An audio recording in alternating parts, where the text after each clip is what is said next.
Hello मेरे प्यार दोस्तों, आप सभी का स्वागत है मेरे YouTube channel Tech Make Talks में। दोस्तों, आज मैं आप लोगों के लिए एक बहुत ही बेहतरीन टॉपिक लेकर आया हूं, mechanical properties of engineering material.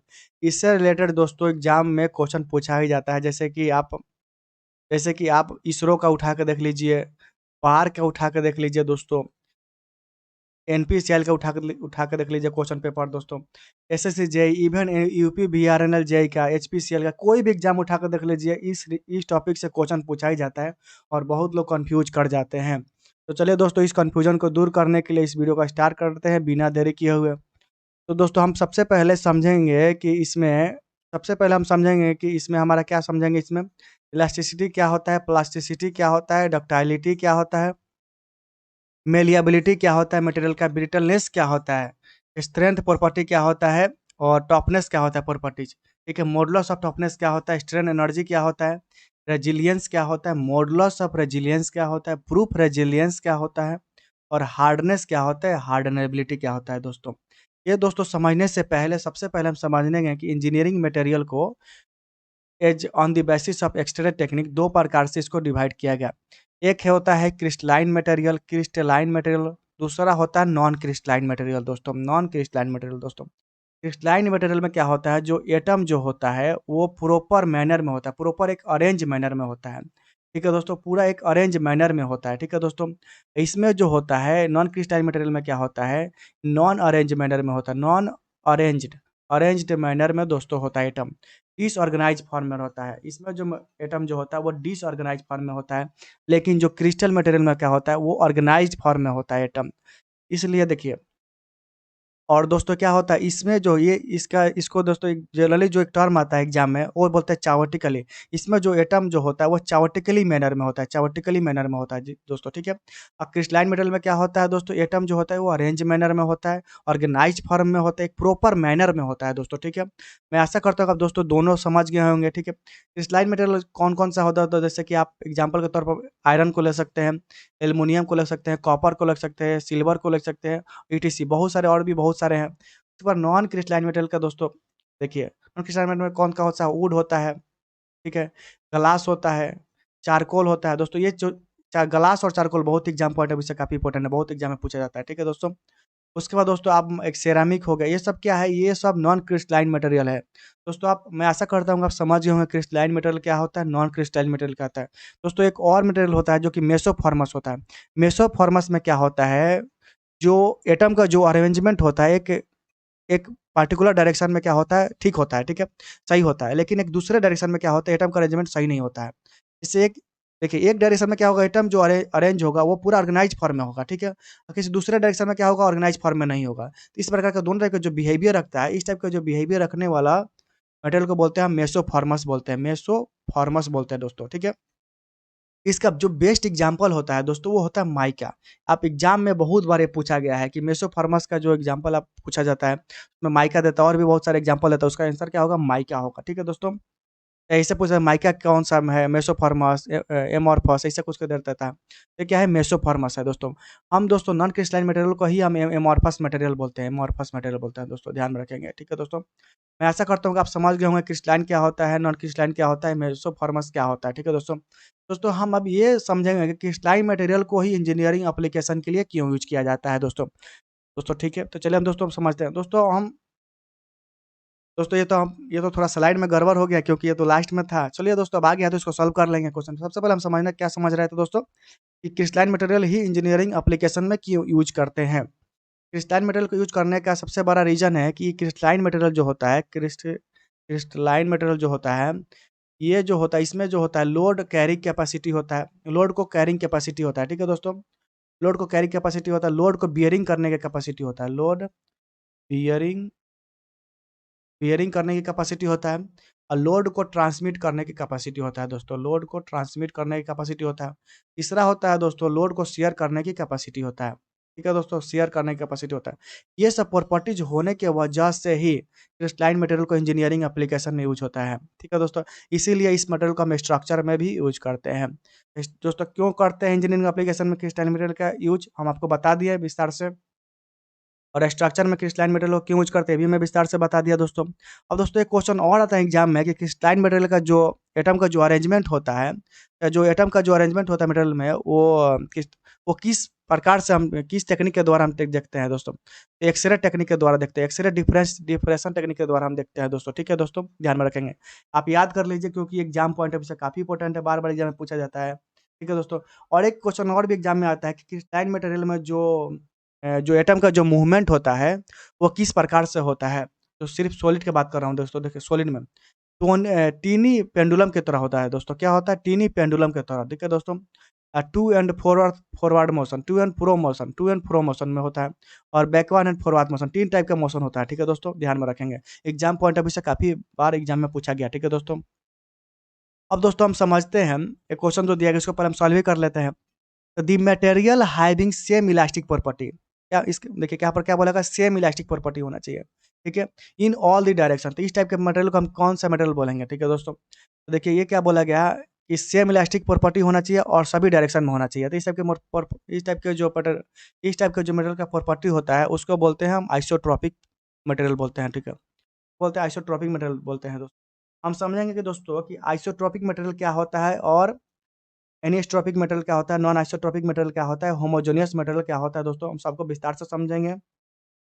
और ऑर्थोट्रोपिक मटेरियल क्या होता है और विस्कोलास्टिक मटेरियल क्या होता है, सबको हम विस्तार से समझते हैं दोस्तों। अब जब आ ही गया है तो इसको अच्छा से समझेंगे दोस्तों। तो सबसे पहले हम समझेंगे कि होमोजेनियस मटेरियल किसे कहते हैं। होमोजेनियस मटेरियल किसे कहते हैं दोस्तों।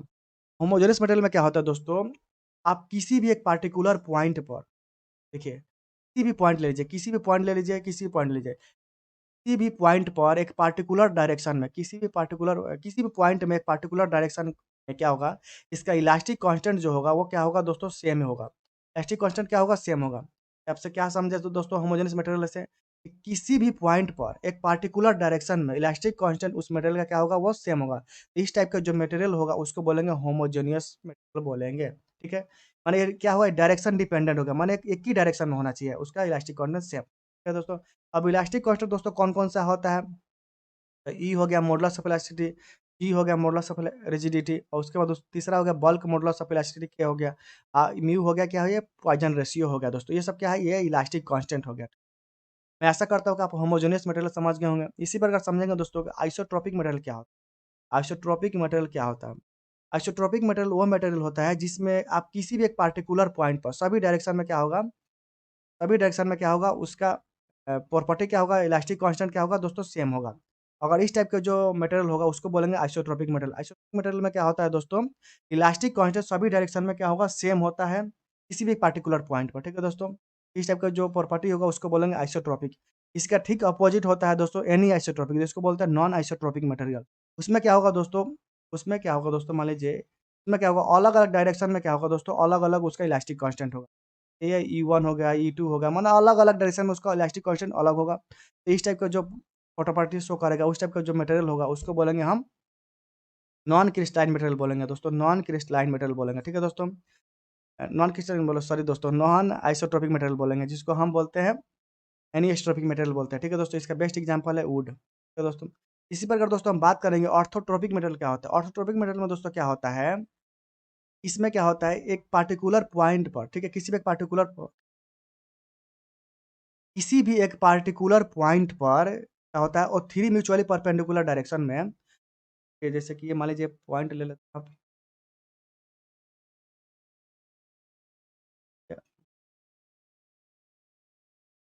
मान लेते हैं पॉइंट ले लेते हैं दोस्तों।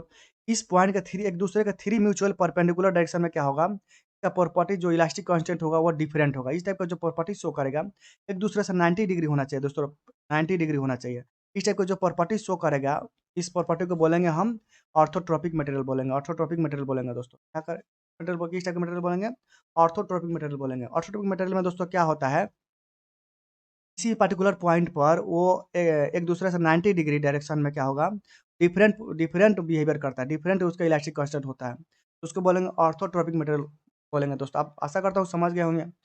तो दोस्तों बात करते हैं कि विस्कोइलास्टिक मटेरियल किसे कहते हैं। विस्कोइलास्टिक मटेरियल जो क्या होता है, इसका जो प्रॉपर्टी होता है मटेरियल का, वो टाइम के साथ चेंज करता है, टाइम के साथ वेरी करता है। इस टाइप के जो मटेरियल को बोलते हैं हम विस्कोइलास्टिक मटेरियल बोलते हैं दोस्तों। मैं आशा करता हूँ कि दोस्तों आप समझ गए होंगे होमोजेनियस मटेरियल क्या होता है, आइसोट्रोपिक क्या होता है। नॉन आइसोट्रोपिक क्या होता है, ऑर्थोट्रोपिक क्या होता है, विस्कोइलास्टिक क्या होता है। अब दोस्तों आप क्वेश्चन को सॉल्व करते हैं। The material having same elastic property in all direction. हम दोस्तों क्या पढ़े, सेम इलास्टिक प्रॉपर्टी होगा और जब ऑल डायरेक्शन में होगा तो किस टाइप का मटेरियल है, तो ये आइसोट्रोपिक मटेरियल। ऐसे टिक कर देंगे, ये उत्तराखंड जेईई पेपर में ऑलरेडी आ चुका है।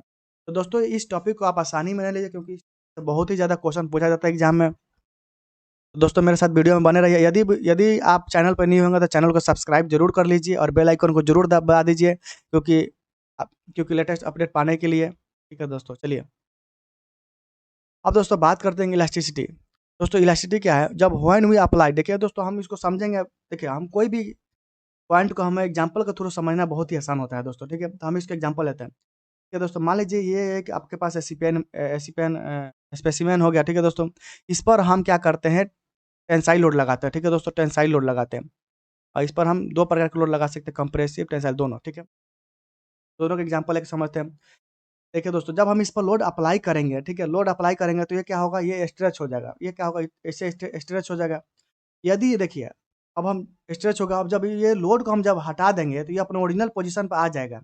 इस जब ये आ जाने की जो ये प्रॉपर्टी रखता है, जब हम लोड को हम रिमूव करने के बाद भी ये जो मटेरियल अपने ओरिजिनल ओरिजिनल शेप को गेन कर लेगा, ओरिजिनल शेप में आ जाएगा। इस टाइप का जो प्रॉपर्टी बोलते हैं उसको बोलेंगे इलास्टिक इलास्टिक प्रॉपर्टी बोलते हैं।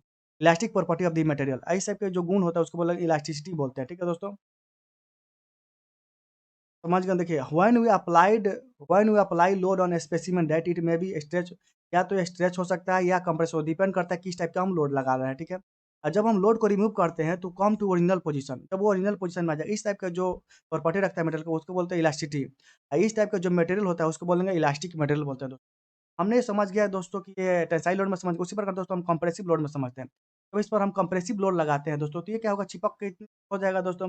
और जब इतनी से हो जाएगा, जब इसको हम लोड हटाएँगे तो फिर सडन क्या होगा, ये अपने ओरिजिनल पोज़ीशन को गेन कर लेगा। तो इस टाइप का जो प्रॉपर्टी शो करता है, इस टाइप का जो प्रॉपर्टी शो करता है, इसको बोलते हैं हम इलास्टिसिटी बोलते हैं। इस टाइप का जो मटेरियल होता है उसको बोलेंगे इलास्टिक मटेरियल बोलते हैं दोस्तों। अब हमको समझना है दोस्तों, steel is more elastic than rubber, क्यों होता है? स्टील रबर से इलास्टिक क्यों होता है, ज़्यादा इलास्टिक क्यों होता है? एग्जाम पॉइंट ऑफ व्यू से काफ़ी इंपॉर्टेंट है दोस्तों, इंटरव्यू में बहुत बार पूछा जाता है।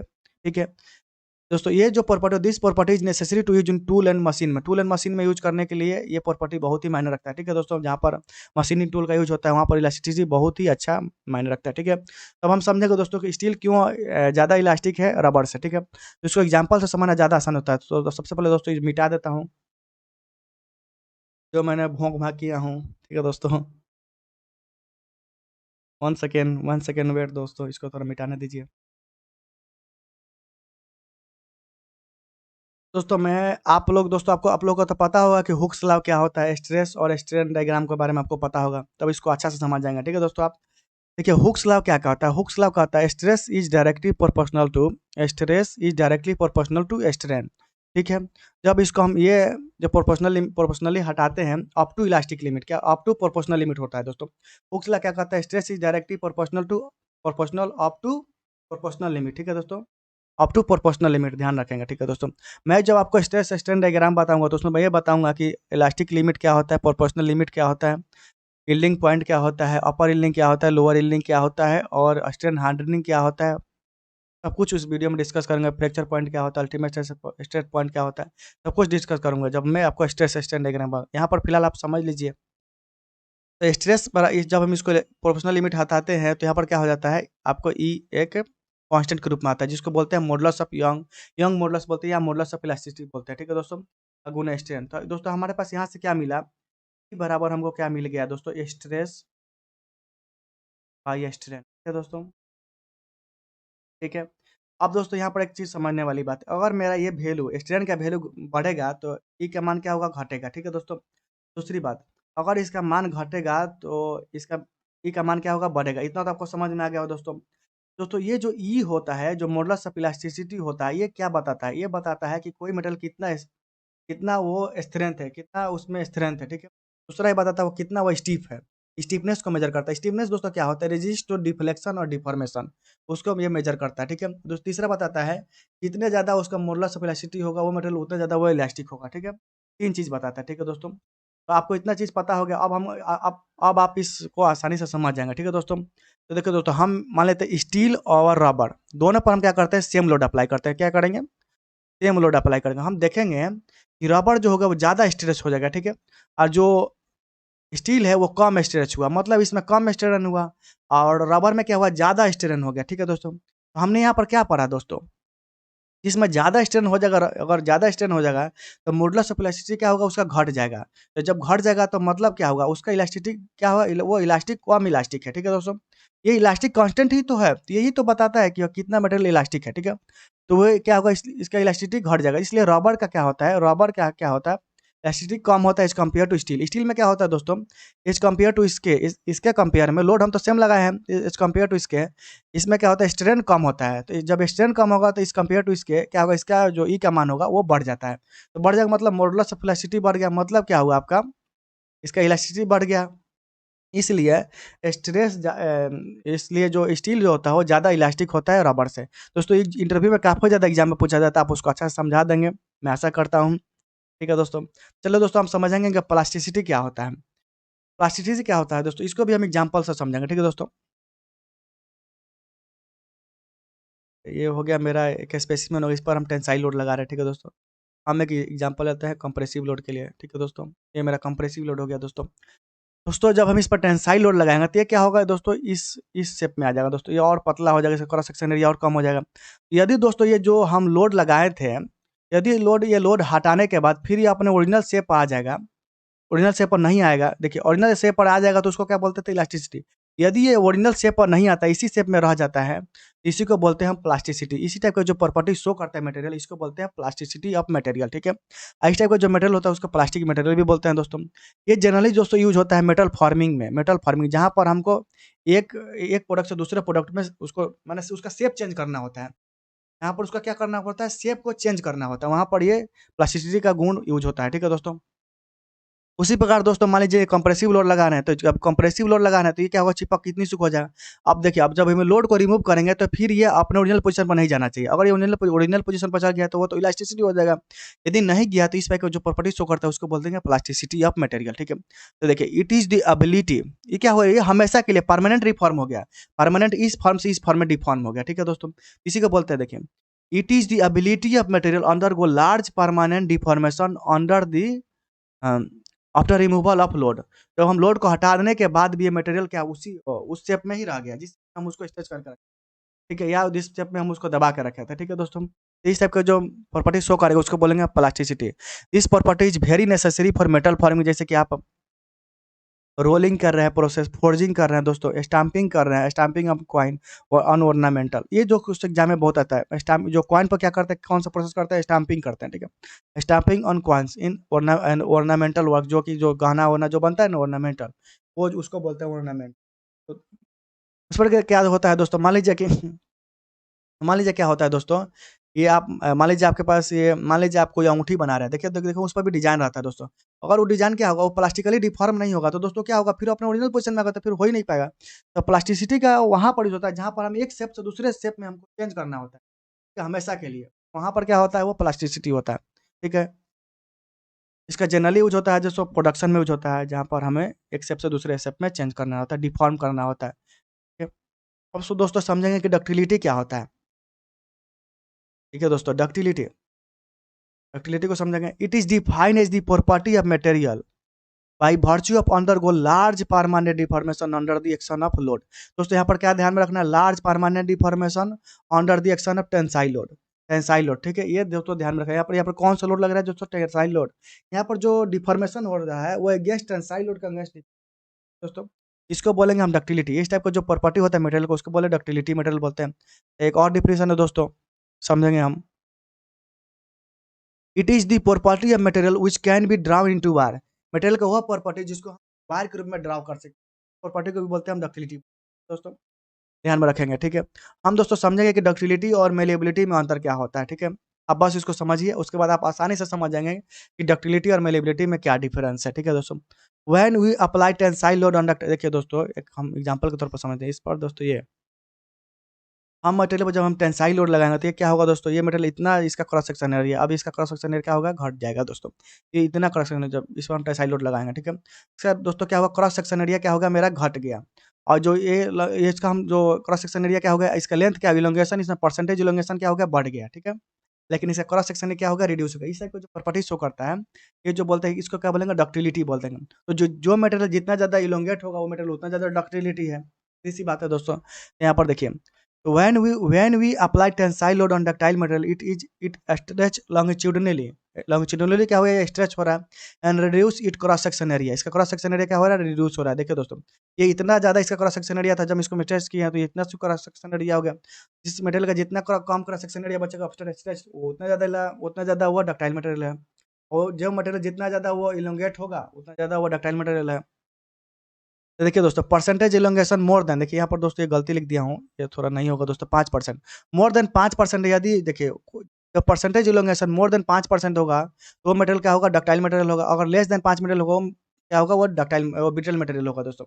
लेस देन 5 मटेरियल जब 5% इलोंगेशन होगा तो उसको बोलेंगे ब्रिटल मटेरियल। अगर मोर देन 5% इलोंगेशन होगा मटेरियल में तो उसको बोलेंगे हम डक्टाइल मटेरियल। जब कोई मटेरियल पर हम जब लोड लगा रहे हैं, यदि वो 5% से ज़्यादा इलोंगेट हो गया तो उसको बोलेंगे हम डक्टाइल मटेरियल। यदि वो 5% से कम हो गया तो उसको बोलेंगे ब्रिटल मटेरियल। ठीक है दोस्तों, ध्यान में रखेंगे। इसका एग्जाम्पल देखिए, एग्जाम्पल हो गया क्या, एमएस हो गया, माइल्ड स्टील, एल्युमिनियम, कॉपर, निकल, आर्गन। आर्गन नहीं, सिल्वर बोलेंगे, सिल्वर है। और दूसरा ये और मतलब सोना। सोना, ठीक है दोस्तों। दोस्तों बात करेंगे यहाँ पर ये देखिए यहाँ पर क्या लग रहा है, टेंसाइल लोड लग रहा है। ठीक है दोस्तों, यहाँ पर जो दोस्तों फ्रैक्चर होता है वो कॉप एंड कोन के रूप में फ्रैक्चर होता है। किस प्रकार का होता है, कॉप एंड कोन के रूप में फ्रैक्चर होता है। ठीक है दोस्तों, देखिए ये देखिए यहाँ पर 3 टाइप का दिया गया है दोस्तों। यदि देखिए ये देखिए कम डक्टाइल, सिर्फ डक्टाइल मटेरियल इसको बोलेंगे। ये जो होता है मीडियम डक्टाइल मटेरियल, ये जो होता है ज़्यादा डक्टाइल मटेरियल। क्योंकि देखिए इसका जो क्रॉस सेक्शन एरिया देखिए ज़्यादा ही कम है, इसका थोड़ा उससे ज़्यादा है। ठीक है दोस्तों, इससे बिल्कुल माने पूरा ही ज़्यादा है।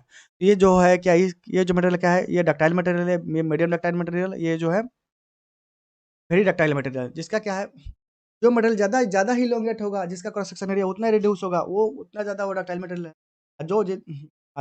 जिसका जितना ज़्यादा क्रॉस सेक्शन एरिया होगा वो कम डक्टाइल मटेरियल है। इससे सीधी सी बात है, जब उस पर लोड लगाएंगे तो। ठीक है दोस्तों, तो हम समझ गए होंगे दोस्तों। हम आगे समझेंगे कि डक्टाइल फ्रैक्चर क्या होता है, ब्रिटल फ्रैक्चर क्या होता है दोस्तों। ठीक है दोस्तों, अच्छा से समझेंगे इसको। ठीक है, ये जो फ्रैक्चर है कॉप एंड कोन के रूप में होता है। Ductility is useful in wire drawing में जनरली इसको यूज किया जाता है। ठीक है दोस्तों, ये दोस्तों डायरेक्ट एग्जाम में पूछ जाता है। Ductility is useful in wire drawing, ये कुछ 4 ऑप्शन दे देगा, उसमें वायर ड्राइंग होगा दोस्तों, ध्यान में रखेंगे दोस्तों। कभी कभी डायरेक्ट ये वाला जो डिफिनेशन डायरेक्ट एग्जाम में पूछा, it is the property of metal which can be drown into wire. ठीक है, ये भी पूछ जाता है डायरेक्ट एग्जाम में दोस्तों, तो ध्यान में रखेंगे दोस्तों। इसके बाद चलते हैं दोस्तों, हम मेलिएबिलिटी को समझेंगे। दोस्तों हम बात करेंगे कि मेलिएबिलिटी क्या होता है दोस्तों। It is the ability of material undergo large permanent deformation under the action of compressive load। अब हम दोस्तों समझ गए होंगे कि डक्टिलिटी में क्या होता है, मेलिएबिलिटी में क्या होता है। डक्टिलिटी में जो परमानेंट डिफॉर्मेशन होता है वो अगेंस्ट होता है टेंसाइल लोड के, लेकिन मेलिएबिलिटी में क्या होता है, वो अगेंस्ट होता है कंप्रेसिव लोड के। ठीक है, इसमें क्या होता है, जब हम देखिए किसी मटेरियल जब हम कंप्रेसिव लोड लगाएंगे तो क्या होगा, चिपक के वो पतला हो जाएगा। ठीक है दोस्तों, वो उसका क्या होगा, उसका साइज क्या होगा, और रिड्यूस होगा। लेकिन जो मेलिएबिलिटी होगा उसका देखिए, जैसे कि मान लीजिए ये हमारे पास कोई स्पेसिमेन होगा, इस पर जो कंप्रेसिव लोड लगाएंगे तो इसका जो क्या देखिए, इसका जो क्रॉस सेक्शन एरिया होगा ये क्या बढ़ जाएगा। और उसमें क्या होता है दोस्तों, क्रॉस सेक्शन एरिया रिड्यूस होता है। ये दो डिफरेंस हो गया। पहला तो हो गया, उसमें क्या होता है, टेंसाइल लोड लगता है, इसमें क्या होता है, कंप्रेसिव लोड लगता है। उसमें जो क्या होता है, उसमें जो क्रॉस सेक्शन एरिया होता है घट जाता है, इसमें क्या होता है, क्रॉस सेक्शन एरिया बढ़ जाता है, ध्यान रखेंगे। It is the ability of material that can be beaten into thin sheet में इसको मटेरियल का वैसा प्रॉपर्टी जिसको हम थिन शीट के रूप में कन्वर्ट कर सकते हैं। इस टाइप का जो प्रॉपर्टी होता है उसको बोलेंगे malleability under the action of compressive load. ये दोस्तों दो डिफरेंस हो गया मेलिएबिलिटी और डक्टिलिटी में। देखिए मेलिएबिलिटी और टेम्परेचर एक दूसरे से डायरेक्टली प्रोपोर्शनल होता है। जितना ज़्यादा टेम्परेचर होगा मटेरियल का उतना ज़्यादा वो मेलिएबल होगा। जैसे मान लीजिए कि ये कोई मटेरियल होगा, ये जितना ज़्यादा हीट होगा इसको एक बार मारेंगे तो और ज़्यादा थिन शीट में कन्वर्ट हो जाएगा। जितना ज़्यादा मटेरियल क्या हो गया, ये मेलिएबिलिटी हो गया। इन मेटल फार्मिंग ऑपरेशन लाइक जैसे रोलिंग फोर्जिंग में हमारा क्या होता है, मेलिएबिलिटी जो प्रॉपर्टी होता है यूज होता है। ये बहुत ही मायने रखता है। जैसे कि रोलिंग क्या हो गया दोस्तों, मान लीजिए कि ये 2 गो रोलर होता है, इसके बीच से एक स्लैब जाता है। इसको क्या कहते हैं, इसको कंप्रेसिव लोड लगा के क्या होता है, ये एक इससे इस साइज से ये थिन साइज में कन्वर्ट हो जाता है। तो दोस्तों क्या यहाँ पर क्या होगा, कंप्रेसिव लोड लगा और ये थिन शीट में कन्वर्ट होगा। इस प्रकार प्रॉपर्टी को क्या मेलिएबिलिटी बोलते हैं, मेलिएबिलिटी। ठीक है दोस्तों। फोर्जिंग में भी दोस्तों क्या करता है, हम ऊपर से इम्पैक्ट लोड मारते हैं। देखिए जैसे यहाँ पर क्या है, इसको फोर्जिंग कर रहा है, जैसे ये पे टक टक करके तो पीट-पीट के इसको क्या किया, 3 शीट में कन्वर्ट हो गया। ये क्या होगा, मेलिएबल हो गया, ठीक है। ये क्या होगा, मेलिएबल, ठीक है दोस्तों। Sheet making from slab bye rolling process, ये भी क्वेश्चन डायरेक्ट एग्जाम में पूछ देता है कि शीट मेकिंग किस प्रोसेस के द्वारा बनता है दोस्तों, तो रोलिंग प्रोसेस के द्वारा बनता है। ये दोस्तों इसका एग्जाम्पल देखिए, गोल्ड हो गया, लेड हो गया, सिल्वर हो गया, एल्युमिनियम हो गया, कॉपर हो गया। तो गोल्ड और लेड जो होता है ये सेम बिहेवियर करता है मेलिएबल में, लगभग सेम ही होता है। लेकिन गोल्ड जो होता है ये डक्टाइल भी मोर ज़्यादा होता है और मेलिएबल भी ज़्यादा होता है, ठीक है दोस्तों। लेकिन लेड जो होता है, इसका लेड जो होता है, सिर्फ़ ये मेलिएबल इसका ज़्यादा होता है, ठीक है दोस्तों, ध्यान में रखेंगे। तो मैं आशा करता हूँ कि आप मेलिएबल और डक्टिलिटी में बहुत अच्छा अंतर समझ गए होंगे, ठीक है दोस्तों। देखिए डक्टिलिटी में क्या होता है, हम टेंसाइल लोड के अगेंस्ट में उसका लार्ज परमानेंट डिफॉर्मेशन होता है। लेकिन मेलिएबल में क्या होता है, हम कंप्रेसिव लोड के अगेंस्ट हम लार्ज परमानेंट डिफॉर्मेशन करते हैं, ध्यान में रखेंगे दोस्तों। यहाँ पर दोस्तों क्या होता है, देखिए एग्जाम्पल है मेलिएबिलिटी। ये भी क्या है दोस्तों, ये भी क्या है, एक हमारे पास थिन सीट होगा, इसको क्या कंप्रेसिव लोड लगा के इसको इस शेप में कन्वर्ट कर दिया, तो ये भी क्या कंप्रेसिव लोड लगाए और लार्ज परमानेंट डिफॉर्मेशन कर दिया, तो ये क्या है, मेलिएबल का एग्जांपल है। ये दोस्तों क्या होगा, सीट होगा हमारे पास, इसको हम इस पर कंप्रेसिव लोड डालें और इस प्रकार का शेप ले लिया, ये भी क्या होगा दोस्तों, एग्जांपल है मेलिएबिलिटी का है। जैसे कि दोस्तों आप रिवेट जॉइंट पढ़ेंगे, रिवेट जॉइंट में क्या होगा, ये जो ऊपर का इस पर पीट-पीट के इसको क्या है, इसका एरिया क्रॉस सेक्शन एरिया क्या हो रहा है, बढ़ा रहा है। यहाँ पर जो ये क्या है, मेलिएबल है। ये वाला भी क्या है दोस्तों, मेलिएबल प्रॉपर्टी है। इस टाइप का जो प्रॉपर्टी होता है मेलिएबल प्रॉपर्टी बोलते हैं मटेरियल का, ठीक है। इस टाइप का जो मटेरियल होता है उसको मेलिएबल मटेरियल बोलते हैं, ध्यान में रखेंगे दोस्तों। मैं ऐसा करता हूँ कि आप मेलिएबल और डक्टिलिटी में बहुत अच्छा सा अंतर समझ गए, किसी को समझा सकते हैं, एग्जाम में आएगा तो तुरंत ही कर सकते हैं। तो दोस्तों हम बात करेंगे ब्रिटलनेस क्या होता है। ब्रिटलनेस दोस्तों अपोजिट होता है डक्टिलिटी के। ये मटेरियल जो होता है वो उसको स्ट्रेच नहीं कर सकते। It is the ability of material, material का वह एबिलिटी जो स्ट्रेच नहीं किया जा सकता, उसको स्ट्रेच नहीं कर सकते, which can not be stretch, ठीक है। It is opposite to ductility, हम डक्टिलिटी का क्या होता है, अपोजिट होता है, ठीक है दोस्तों, ध्यान रखेंगे। ये दोस्तों जब ब्रिटल मटेरियल जो होता है वो जब फेल करता है, वो क्या होता है, जब वो फेल करता है तो वो शो नहीं करता है कि हम फेल होने वाले हैं, बिल्कुल शो नहीं करता, सडन फेल कर जाता है, एकदम इंस्टेंटेनियस फेल कर जाता है दोस्तों, ठीक है दोस्तों। ड्यू टू क्या होता है, ड्यू टू क्रैक की वजह से, ठीक है दोस्तों। देखिए दोस्तों जब वो जहाँ पर क्रैक होगा वहाँ पर क्या होगा, स्ट्रेस कंसंट्रेशन फैक्टर क्या हो जाएगा, बहुत ज़्यादा बढ़ जाएगा, क्या होगा, बहुत ज़्यादा बढ़ जाएगा। जब स्ट्रेस एंड कंसंट्रेशन फैक्टर जब इन्फिनाइट हो जाएगा तो वहाँ पर क्या होगा, फेल तो सडन हो जाएगा, तुरंत फेल हो जाता है, इसी कारण से ये फेल होता जाता है, ब्रिटल फेलियर होता है, ठीक है दोस्तों, ध्यान में रखेंगे। Before failure of brittle material, there is no any indication of significant of failure. It means brittle material fail instantaneous. Brittle material जो क्या होता है वो instantaneous फेलियर कर जाता है। देखिए ब्रिटल मटेरियल में क्या होता है, वो लेस देन 5% इलोगेशन होगा, ठीक है। इसका एग्जांपल देखिए क्या होगा, cast iron, glass, concrete, ceramic, brass. Brass देखिए, ब्रास जबकि एफसीसी है जो कि फेस सेंटर क्यूबिक मटेरियल है, ठीक है दोस्तों। लेकिन फिर भी इसका ड्यू टू डिसकंटिन्यूअस शेप की वजह से ये ब्रिटल मटेरियल है, ध्यान में रखेंगे दोस्तों। ये बहुत बार एग्जाम में पूछा जाता है दोस्तों, ब्रास क्या, ठीक है, ध्यान में रखेंगे। ब्रास क्या है, डक्टाइल मटेरियल है कि ब्रिटल मटेरियल है, तो ये भी क्या है, ब्रिटल मटेरियल है, ध्यान में रखेंगे, इवन एफसीसी होने के बावजूद भी, ठीक है। अब दोस्तों यहाँ पर बात करेंगे कि देखिए जो ब्रिटल मटेरियल जो फेल करता है ये तो सडन फेल करता है due to crack.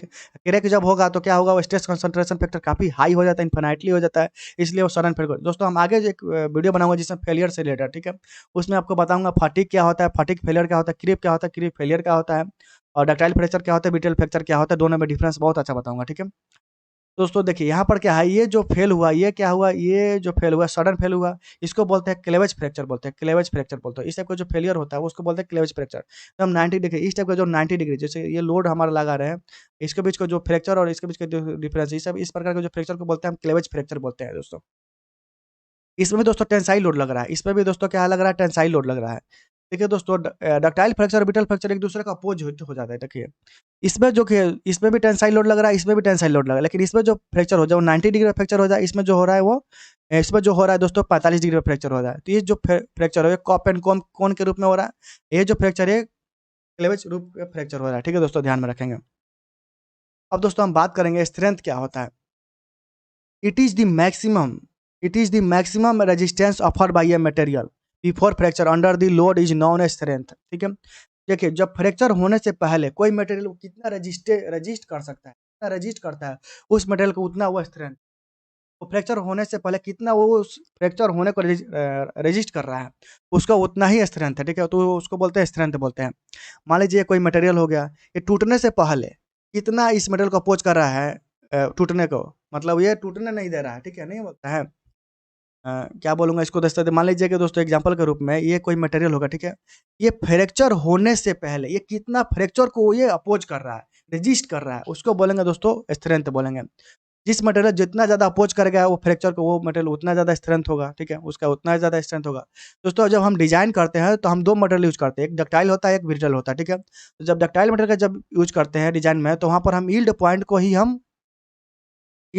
He ultimate point मान लेते हैं। यील्ड पॉइंट को ही क्या मान लेते हैं? फ्रैक्चर पॉइंट मान लेते हैं, ठीक है दोस्तों? तो क्यों मान लेते हैं फ्रैक्चर पॉइंट? क्योंकि वहाँ से क्या यील्ड पॉइंट से ही हमारा क्या होता है, मटेरियल क्या होता है, प्लास्टिकली डिफ़ॉर्म होना स्टार्ट हो जाता है, परमानेंट डिफ़ॉर्मेशन होना उसमें स्टार्ट हो जाता है। तो हम इसीलिए यील्ड पॉइंट को हम कंसीडर करते हैं डक्टाइल मटेरियल के लिए जब डिज़ाइन करते हैं। और जब हम ब्रिटल मटेरियल का जब डिज़ाइन करते हैं, अल्टीमेट पॉइंट को ही हम अल्टीमेट पॉइंट को कंसीडर करते हैं for the designing of brittle material. क्यों करते हैं? क्योंकि इसमें यील्ड पॉइंट होता ही नहीं है, इसमें प्लास्टिकली डिफ़ॉर्मेशन होता ही नहीं है, इसलिए हम अल्टीमेट पॉइंट को ही हम लेके डिज़ाइन करते हैं ब्रिटल मटेरियल के। ये दोस्तों जब हम यहाँ पे स्ट्रेस स्ट्रेन डायग्राम जब आपको फ्रैक्चर बताऊँगा तो बहुत अच्छे से समझाऊँगा, ठीक है दोस्तों? तो यहाँ पर क्या होता है, जब ब्रिटल मटेरियल क्या होता है, ये जाके यहीं पर फेल हो जाता है, लेकिन जब डक्टाइल मटेरियल होता है, ये जो जाएगा फिर इसमें क्या होगा, यील्डिंग पॉइंट होगा, फिर ऐसे क्या ऐसे होगा, ठीक है दोस्तों? तो इसमें lower yielding point, upper yielding point, lower yielding point इतना सारा होता है, ठीक है दोस्तों? लेकिन जो डक्टाइल मटेरियल होता है, जो ब्रिटल मटेरियल होता है, ये सडन यहीं पे फेल होता है, मतलब अल्टीमेट पॉइंट इसका है, ठीक है? इसमें दोस्तों क्या है, फ्रैक्चर होने से पहले जो रेजिस्टेंस अफोर्ड किया, इसको बोलते हैं दोस्तों स्ट्रेंथ बोलते हैं। तो इसका जो डिज़ाइन करते हैं अल्टीमेट पॉइंट लेकर डिज़ाइन करते हैं, और डक्टाइल मटेरियल में हम यील्ड पॉइंट को लेकर डिज़ाइन करते हैं। यील्ड पॉइंट एक ऐसा पॉइंट है जहाँ से मटेरियल में क्या होता है, प्लास्टिकली डिफॉर्मेशन होना स्टार्ट हो जाता है, ठीक है दोस्तों? हम दोस्तों इसको अच्छे से डिस्कस करेंगे जब हम स्ट्रेस स्ट्रेन डायग्राम बताऊंगा तो, ठीक है दोस्तों? चलो दोस्तों हम समझे टफनेस क्या होता है, ठीक है दोस्तों? It is defined as the property of material which absorb energy before fracture. Fracture होने से पहले वो मटेरियल कितना एनर्जी को एब्जॉर्ब कर रहा है, उसको बोलेंगे टफनेस बोलते हैं, ठीक है दोस्तों? देखिए दोस्तों जैसे कि एग्जाम्पल के ऊपर समझ लेते हैं, ये मान लीजिए कोई मटेरियल होगा, ठीक है? ये फ्रैक्चर होने से पहले वो कितना एनर्जी को एब्जॉर्ब करता है, फ्रैक्चर होने से पहले ध्यान में रखेंगे, फ्रैक्चर नहीं हुआ, प्लास्टिकली तो डिफॉर्म हो गया, लेकिन फ्रैक्चर होने से पहले, जैसे कि जस्ट यहाँ फ्रैक्चर होने वाला, ठीक है? इससे पहले वो कितना एनर्जी को एब्जॉर्ब किया, तो बोलेंगे वो टफनेस। इस मटेरियल का टफनेस उतना अच्छा होगा, जिस मटेरियल का टफनेस जितना ज़्यादा होगा वो मटेरियल उतना अच्छा होगा फॉर डिजाइनिंग के लिए, ध्यान रखेंगे। देखिए तो the ability of material to absorb energy and plastically deform without fracture. Fracture होने से पहले वो मटेरियल कितना एनर्जी अब्जॉर्ब किया, उसको बोलेंगे टफनेस, ध्यान में रखेंगे, फ्रैक्चर होने से पहले ध्यान में रखेंगे दोस्तों। आपको दोस्तों डिफरेंस समझाऊंगा कि टफनेस और रेजिलियंस में क्या डिफरेंस होता है, ठीक है दोस्तों?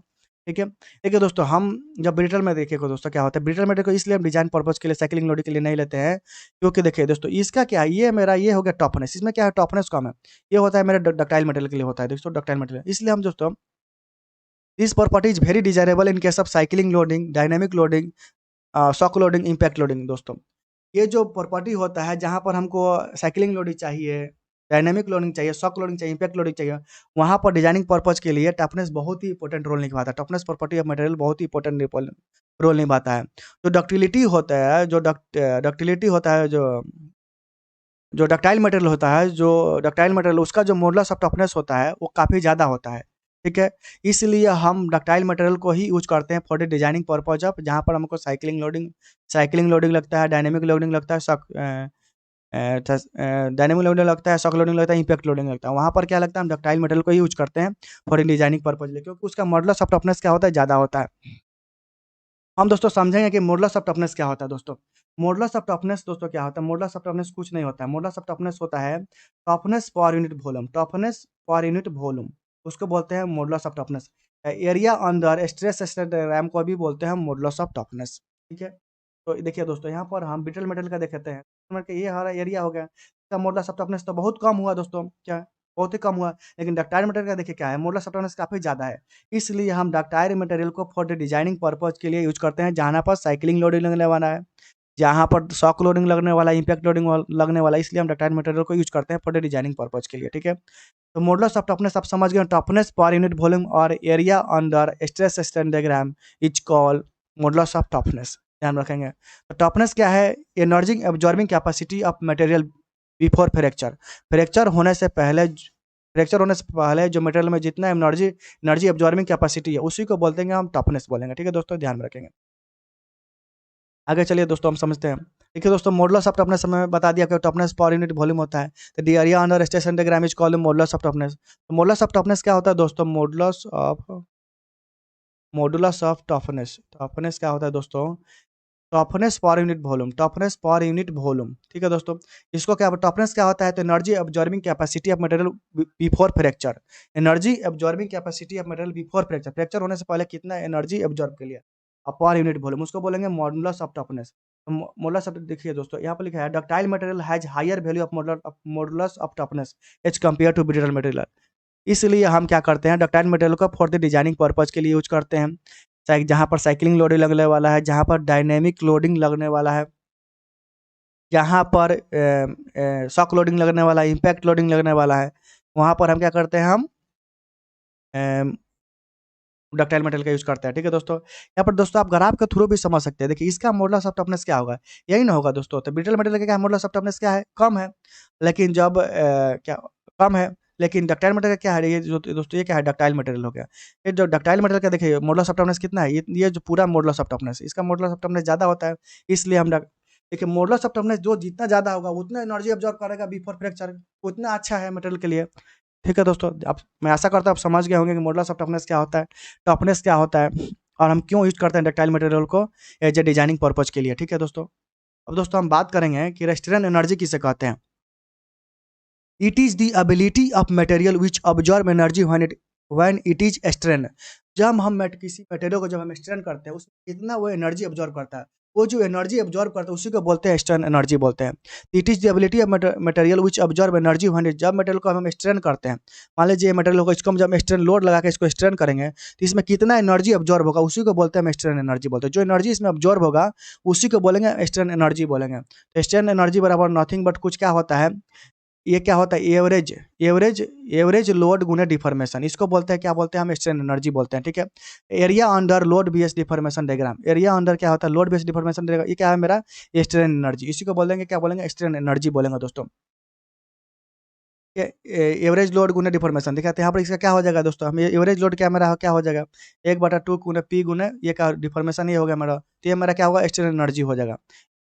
अब इन केस मान लीजिएगा हम जहाँ पर ट्विस्टिंग, जहाँ पर टॉर्क लग रहा है, ठीक है दोस्तों, मान लीजिए साफ्ट हो गया। ठीक है, साफ्ट में क्या, साफ्ट जब हम घूम रहे थे इस पर क्या टॉर्क लगता है, टॉर्क लगने की वजह से जो इसमें मान लीजिए डिफॉर्मेशन होगा तो कुछ एंगुलर डिफॉर्मेशन होगा दोस्तों, एंगुलर डिफॉर्म यहाँ पर मान लीजिए थीटा डिफॉर्मेशन होगा, तो यहाँ पर क्या होगा? Stand energy. तो स्टैंड एनर्जी बराबर यहाँ पर क्या होगा दोस्तों?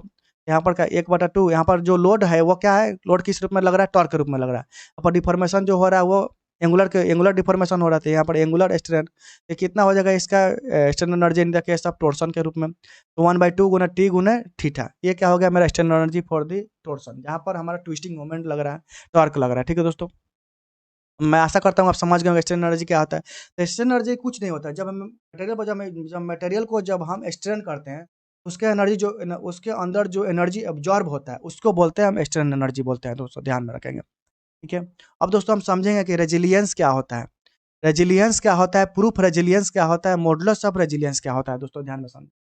दोस्तों ये बहुत ही ज़्यादा कंफ्यूज होता है एग्जाम में, इसलिए आप इसको अच्छा समझ लीजिए। देखिए रेजिलियंस क्या होता है, रेजिलियंस क्या होता है? It is the ability of material, it is the ability of material to absorb strain energy within elastic limit, within elastic limit. देखिए इलास्टिक लिमिट के अंदर जो स्ट्रेन एनर्जी अब्जॉर्ब होता है उसी को बोलेंगे रेजिलियंस। ठीक है दोस्तों, ये भी एक प्रकार का स्ट्रेन एनर्जी है, लेकिन विद इन इलास्टिक लिमिट के अंदर जो एनर्जी अब्जॉर्बिंग कैपेसिटी होता है उसको बोलते हैं हम रेजिलियंस बोलते हैं। ठीक है दोस्तों, उसके बाद बात करते हैं प्रूफ रेजिलियंस किसे कहते हैं। मैक्सिमम स्ट्रेन एनर्जी, यहाँ पर क्या है दोस्तों? Maximum strain energy absorbing capacity of material in the elastic region is called proof resilience. तो देखिए दोस्तों ये जो इलास्टिक रीजन है, मान लीजिए यहाँ पर क्या इलास्टिक लिमिट है, ये जो इलास्टिक रीजन में मैक्सिमम रेजिलियंस कब होगा? जब ये इलास्टिक लिमिट पर यहाँ पर जब लोड लगेगा, यहाँ लोड और इसके बीच का डिफॉर्मेशन ये जो होगा, यहाँ पर क्या होगा? ये हमारा मैक्सिमम रेजिलियंस होगा। ठीक है दोस्तों, यहाँ पर क्या प्रूफ रेजिलियंस यही ना होगा दोस्तों? मैक्सिमम रेजिलियंस कब लगेगा? जहाँ पर इलास्टिक लिमिट के पास में लगेगा। ठीक है दोस्तों, maximum strain energy absorbing capacity of material in the elastic region is called proof resilience. ये भी बोल सकते हो दोस्तों resilience up to elastic limit, up to elastic limit मतलब रेजिलियंस एट इलास्टिक लिमिट वहाँ पर बोल सकते हैं, या maximum external energy up to elastic limit, उसको बोलेंगे हम प्रूफ रेजिलियंस। ठीक है दोस्तों। अब दोस्तों बात करेंगे मॉडुलस ऑफ रेजिलियंस किसे कहते हैं। देखिए दोस्तों, proof resilience per unit volume. Proof resilience क्या होता है, पर यूनिट वॉल्यूम का क्या होता है, modulus of resilience. Proof resilience क्या होता है, it is the maximum resilience, maximum resilience up to elastic limit, उसको बोलेंगे क्या बोलेंगे हम, प्रूफ रेजिलियंस बोलते हैं। और मॉडुलस ऑफ रेजिलियंस किसे बोलेंगे, proof resilience per unit volume. तो दोस्तों हम एक बात समझते हैं कि रेजिलियंस और टफनेस में क्या डिफरेंस होता है। देखिए टफनेस जो होता है वो फ्रैक्चर होने से पहले जो एनर्जी ऑब्जॉर्व करता है उसको बोलेंगे टफनेस। रेजिलियंस क्या होता है, जो प्लास्टिक डिफॉर्म होने से पहले जो मटेरियल में एनर्जी ऑब्जॉर्व होता है, स्ट्रेन एनर्जी ऑब्जॉर्व होता है, उसको बोलते हैं हम रेजिलियंस। यहाँ पर दोस्तों क्या है, देखिए यहाँ पर दोस्तों यहाँ से मटेरियल क्या होगा, प्लास्टिकली डिफॉर्म होगा। तो यहाँ पर देखिए प्लास्टिक डिफॉर्म होने से पहले जो मटेरियल में क्या होगा, एनर्जी अब्जॉर्ब होगा, उसको एक्सटर्नल एनर्जी अब्जॉर्ब होगा, उसको बोलेंगे रेजिलियंस। लेकिन ये जो क्या है टफनेस, क्या फ्रैक्चर होने से पहले, यहाँ पर क्या हुआ, इलास्टिक लिमिट से पहले, ये दोनों में डिफरेंस एनर्जी अब्जॉर्बिंग का। ठीक है दोस्तों, ये आप ध्यान में रखेंगे। मैं आपको लिख देता हूँ, मॉडुलस ऑफ टफनेस क्या होता है, modulus of toughness. Modulus of resilience क्या होता है दोस्तों, मॉडुलस ऑफ रेजिलियंस क्या हुआ, तो proof resilience per unit volume. ठीक है दोस्तों, वॉल्यूम। प्रूफ रेजिलियंस क्या होता है, maximum resilience up to elastic limit, इसको बोलेंगे हम प्रूफ रेजिलियंस। ठीक है दोस्तों, मैं आशा करता हूँ ध्यान में समझ में होंगे, क्योंकि इससे रिलेटेड एग्जाम में काफी ज्यादा क्वेश्चन पूछा जाता है। ठीक है दोस्तों। अब दोस्तों रेजिलियंस बराबर क्या होगा, रेजिलियंस बराबर क्या होगा दोस्तों, तो 1/2 गुने लोड गुने डिफॉर्मेशन। ठीक है दोस्तों। देखो, अगर ये लोड अगर इलास्टिक लिमिट पर लेंगे तो वो मैक्सिमम रेजिलियंस हो जाएगा दोस्तों, मैक्सिमम रेजिलियंस होगा। तो प्रूफ रेजिलियंस क्या बराबर क्या होगा दोस्तों, 1/2 गुने PEL। पी मतलब क्या है, इलास्टिक लिमिट पे हो गया, उस पर जब डिफॉर्मेशन होगा इलास्टिक लिमिट पे, ये क्या हो गया, मेरा मैक्सिमम रेजिलियंस हो गया। ध्यान में रखेंगे दोस्तों। अब दोस्तों हम इसको, ये तो आप समझ गए होंगे, मैं आशा करता हूँ समझ गए होंगे दोस्तों। एक मैं दोस्तों समझाता हूँ आपको कि जो मॉडुलस ऑफ रेजिलियंस होता है, ये स्ट्रेन एनर्जी पर यूनिट वॉल्यूम भी होता है। ठीक है दोस्तों, हम इसको थोड़ा मिटा देने के बाद आप समझ जाएंगे कि कैसे होता है। ठीक है दोस्तों, 1 सेकंड दोस्तों, आप मेरे को थोड़ा टाइम दीजिए 1 सेकंड के लिए, मैं आपको समझाता हूँ कि जो मॉडुलस ऑफ रेजिलियंस होता है वो स्ट्रेन एनर्जी पर यूनिट वॉल्यूम भी होता है। दोस्तों एक एग्जाम्पल के तौर पर लिखिए, बस 1 सेकेंड, 1 सेकेंड, थोड़ा सा ये इसको मैं मिटा देता हूँ क्योंकि मैं बहुत ही ज़्यादा भोंक भाग कर दिया हूँ। देखिए दोस्तों, यहाँ पर क्या है, ये मान लीजिए ये लोड लग रहा है या पी लग रहा है। ठीक है, यहाँ पर डिफॉर्मेशन क्या है, ये है। ठीक है, तो हम दोस्तों क्या है, हमारा क्या होगा, मॉडुलस ऑफ रेजिलियंस क्या होगा, मॉडुलस ऑफ रेजिलियंस हम डायरेक्ट ऐसे लिख दे रहे हैं, शॉर्टकट में लिख रहे हैं दोस्तों, प्रूफ रेजिलियंस बटा पर यूनिट वॉल्यूम होता है। ठीक है दोस्तों, यही ना होता है दोस्तों। हम यहाँ पर क्या कर सकते हैं, देखिए हमारा प्रूफ रेजिलियंस क्या होता है दोस्तों, प्रूफ रेजिलियंस हमारा देखिए क्या होगा, देखिए हमारा यहाँ पर क्या बोलेंगे दोस्तों, देखिए ये जो एरिया अंडर, देखिए इसको ये भी बोलते हैं दोस्तों, ये जो ये क्या, ये मेरा क्या है दोस्तों, देखिए ये मेरा क्या है, ये क्या है, मेरा मॉडुलस ऑफ रेजिलियंस शो कर रहा है, area under stress diagram with in elastic limit, इसको बोलेंगे हम स्ट्रेन एनर्जी बोलेंगे। ठीक है दोस्तों, ये देखिए अब हमको देखिए यहाँ से ये तो हो गया मॉडुलस ऑफ रेजिलियंस में क्या हो गया, देखिए दोस्तों इसको देखिए समझ, इसका एरिया निकालते हैं, तो एरिया क्या हो जाएगा 1/2, और देखिए स्ट्रेस हो जाएगा, स्ट्रेस क्या होगा, ये मेरा स्ट्रेस हो गया, ये स्ट्रेन क्या होगा, ये हो गया। ठीक है दोस्तों, अब देखिए हमारा जो ये जो होता है ये क्या है, मेरा ये स्ट्रेस बराबर क्या पढ़े हैं, P/A, load per unit area को बोलते हैं हम, क्या बोलते हैं, स्ट्रेस बोलते हैं। और डिफॉर्मेशन बराबर क्या होता है, डेल्टा L/L। ठीक है, तो अब हम निकाल सकते हैं दोस्तों 1/2 गुने P/, इसको ऐसे लिख सकते हैं दोस्तों, डेल्टा L/L। ठीक है दोस्तों, ये 3 डायमेंशन, देखिए एरिया और लेंथ मिला के क्या हो जाएगा, ये वॉल्यूम हो जाएगा। और देखिए हम दोस्तों पढ़ चुके हैं 1/2, और ये देखिए एवरेज लोड और गुने डिफॉर्मेशन, ये क्या होता है, स्ट्रेन एनर्जी होता है ना दोस्तों, पीछे ही पढ़े हम 1/2, और ये क्या होता है, ये सॉरी दोस्तों, ये क्या 1/2 हो जाएगा। ठीक है, ये क्या हो जाएगा, ये टोटल मेरा क्या हो जाएगा, यहाँ से यहाँ तक क्या हो जाएगा, ये मेरा स्ट्रेन एनर्जी हो जाएगा। क्या होगा, स्ट्रेन एनर्जी होगा, ये नीचे क्या होगा, ये वॉल्यूम हो जाएगा, ये मिला के क्या मेरा वॉल्यूम हो जाएगा। तो मॉडुलस ऑफ रेजिलियंस आप समझ गए होंगे क्या होता है, स्ट्रेन एनर्जी और यूनिट वॉल्यूम भी होता है। ठीक है दोस्तों, ध्यान में रखेंगे। ठीक है, मैं और आप ये भी समझ गए होंगे टफनेस और रेजिलियंस में क्या अंतर है दोस्तों। अब दोस्तों हम बात करेंगे कि हार्डनेस क्या होता है। तो हार्डनेस दोस्तों आप सबको ही पता है कि हार्डनेस क्या होता है, जो कि रेजिस्ट टू पेनेट्रेशन, आइडेंटेशन, स्क्रैचिंग और सरफेस एब्रेशन को ये क्या करे, रजिस्ट करे। ये जो प्रॉपर्टी शो करता है इसको बोलेंगे हार्डनेस बोलते हैं, ये जो मटेरियल शो करता है उसको बोलेंगे हार्डनेस मटेरियल बोलते हैं। ये जो प्रॉपर्टी होता है मटेरियल का उसको बोलेंगे हार्डनेस बोलते हैं। ये जनरली सरफेस के लिए बात किया जाता है, it deals with only surface only. ठीक है, देखिए दोस्तों हार्डनेस को टेस्ट करने के लिए हमारे पास 2 मेथड होता है मोह स्केल। ठीक है, और दूसरा होता है ठीक है दोस्तों, यहाँ पर 2 मेथड होता है, एक होता है स्क्रैचिंग और एक होता है आइडेंटिफिकेशन हार्डनेस टेस्ट मेथड, ठीक है। तो जो स्क्रैचिंग जो होता है ये मोह स्केल के द्वारा हम टेस्ट करते हैं। मोह नाम के एक साइंटिस्ट था, वो इस स्केल को एक्सपेरिमेंट करके दिया, ठीक है दोस्तों। ये मैं इसमें क्या करता है, हम स्क्रैच कर के देखते हैं कि वो कितना हार्ड है, ठीक है। अगर मान लीजिए वो नाखून से हुई स्क्रैच हो जा रहा है तो कम हार्ड है, अगर वो नाखून से स्क्रैच नहीं हो तो ज़्यादा हार्ड है। उसके बाद अलग-अलग दोस्तों दिया गया है, इसमें देखेंगे दोस्तों हम, ये जो मैं टेबल आया हूँ उस टेबल में देखते हैं। ठीक है दोस्तों, यहाँ पर टॉल्क जो है क्या है, ये कम हार्ड मटेरियल है, ठीक है। टॉल्क का जो हार्डनेस है स्केल नंबर क्या है, ये 1 हो गया, ठीक है दोस्तों। ये हमारा सबसे ज़्यादा किसका होता है, डायमंड का होता है। इसका कितना होता है, 10 होता है, ठीक है दोस्तों। ठीक है दोस्तों, ये टॉल्क होता है जो इसको हम नाखून से भी इसको स्क्रैच करेंगे तो स्क्रैच हो जाएगा। जिप्सम को क्या करेंगे दोस्तों, नाखून से भी स्क्रैच करेंगे स्क्रैच हो जाएगा। कैल्शिसाइड को क्या करेंगे, स्क्रैच करेंगे तो ये आसानी से ये नॉर्मल ये कॉपर स्क्रैच हो जाएगा। तो दोस्तों जो मटेरियल जितना आसानी से स्क्रैच हो जा रहा है वो मटेरियल उतना कम हार्ड है, ठीक है। और जिस मटेरियल पर जितना ज़्यादा हमको माने स्क्रैच करने के लिए जितना ज़्यादा हमको कुछ अलग-अलग टूल्स यूज़ करना पड़ा है, उतना हार्ड मटेरियल यूज़ करना पड़ा है उसको स्क्रैच करने के लिए, तो वो मटेरियल उतना हार्ड है। तो दोस्तों ये क्या है, ये दोस्तों ये दिखा रहा है, ये ऐसे दिखा रहा है, ये नीचे वाला जो कम है वो कम हार्ड है, और ऊपर जैसे 10 नंबर वाला जो क्या है कि ज़्यादा हार्ड है दोस्तों। टॉल्क क्या है, ये पूछा जाता है एग्ज़ाम में दोस्तों। टॉल्क जो होता है ये लेस हार्ड, इसका क्या होता है, 1 होता है मोह स्केल नंबर। डायमंड का क्या होता है 10 होता है। दोस्तों ये आप याद कर लेंगे, ज़्यादा नहीं है, 2 ही एग्ज़ाम में आता है दोस्तों, ध्यान में रखेंगे। उसके बाद दोस्तों बोलेंगे कि identification hardness method. Identification hardness method क्या होता है दोस्तों?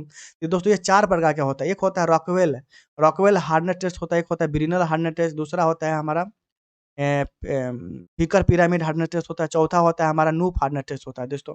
इस मेथड के द्वारा हम टेस्ट करते हैं आइडेंटिफिकेशन हार्डनेस टेस्ट। इस मेथड के द्वारा भी हम हार्डनेस टेस्ट करते हैं। हार्डनेस टेस्ट दोस्तों 2 प्रकार से करते हैं। एक होता है स्क्रैचिंग की मेथड से जिसमें हम मोह स्केल का यूज़ करते हैं।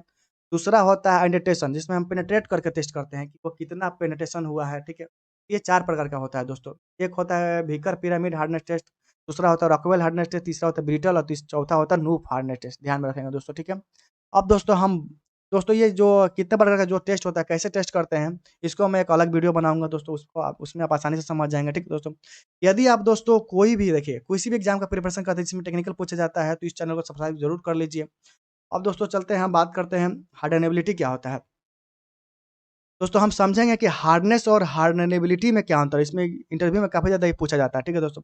It is the property of material which indicate how much potential to be hardened by heat treatment. Material का वह प्रॉपर्टी जो ये शो करता है वो कितना हार्ड हो सकता है। वो क्या हो सकता है, कितना हार्ड हो सकता है जब उस पर हम हीट ट्रीटमेंट करते हैं।